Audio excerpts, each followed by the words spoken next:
Assalamualaikum warahmatullahi wabarakatuh. Teman-teman, pada kesempatan ini kami akan berbagi ilmu pengetahuan tentang hukum-hukum bacaan nun sukun atau tanwin. Hukum bacaan nun sukun dan tanwin ini terbagi menjadi 4 teman-teman. Yang pertama yaitu ada izhar, yang kedua ada idgham, lalu iqlab dan ikhfa. Pada kesempatan ini kami akan berbagi pengetahuan tentang hukum bacaan izhar. Apa sih izhar itu? Nah, kita harus tahu dulu nih, izhar apa sih artinya, cara bacanya juga gimana. Baik teman-teman, izhar adalah jelas ataupun terang. Secara ringkas, yaitu memisahkan suara huruf pertama dari huruf kedua tanpa adanya saktah. Nun sukun atau tanwin yang bertemu dengan huruf halak yang 6 yaitu hamzah, ha, ain, ghain, ha, dan kho, maka hukumnya wajib dibaca izhar.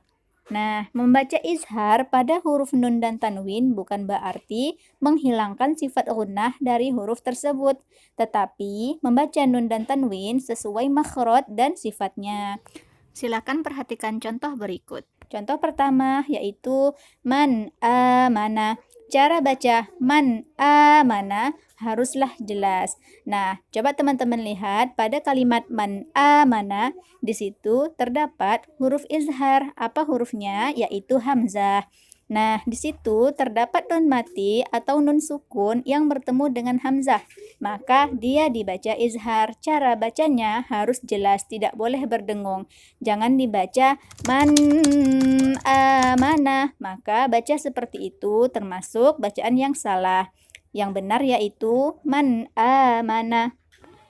Baiklah teman-teman, mari kita masuki kepada contoh yang kedua. Man hajaro. Man hajaro. Pada kalimat ini terdapat nun sukun yang bertemu dengan huruf H, maka dihukumi izhar. Cara bacanya harus jelas. Baiklah, sekarang kita masuki contoh yang ketiga. Contoh yang ketiga ini adalah tanwin bertemu dengan huruf ain. Hakimun alim.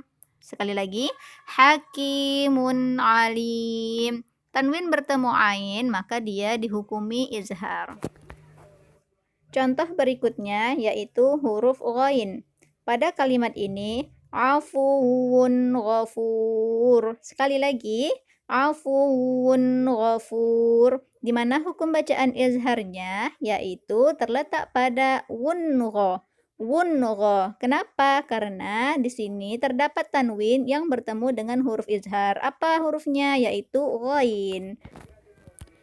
Contoh hukum izhar berikutnya yaitu nun mati bertemu dengan ha. Nun mati bertemu dengan ha. Contohnya watan hitun. Sekali lagi, watan hitun. Di mana hukum izharnya? Yaitu ketika nun mati bertemu dengan ha. Tanhi. Tanhi. Nun mati bertemu dengan ha dinamakan dengan hukum bacaan izhar dan cara bacanya harus jelas. Contoh yang terakhir yaitu tanwin bertemu dengan huruf kho. Tanwin bertemu huruf kho. Contohnya alimun khobir. Sekali lagi, alimun khobir. Di mana hukum izharnya? Yaitu tanwin bertemu dengan huruf kho. Hukum bacanya izhar, dibaca jelas. Itu tadi penjelasan dan contoh hukum bacaan izhar yang hurufnya ada 6, yaitu hamzah, ha, ain, ghain, ha, dan kha. Semoga bermanfaat teman-teman. Wassalamualaikum warahmatullahi wabarakatuh.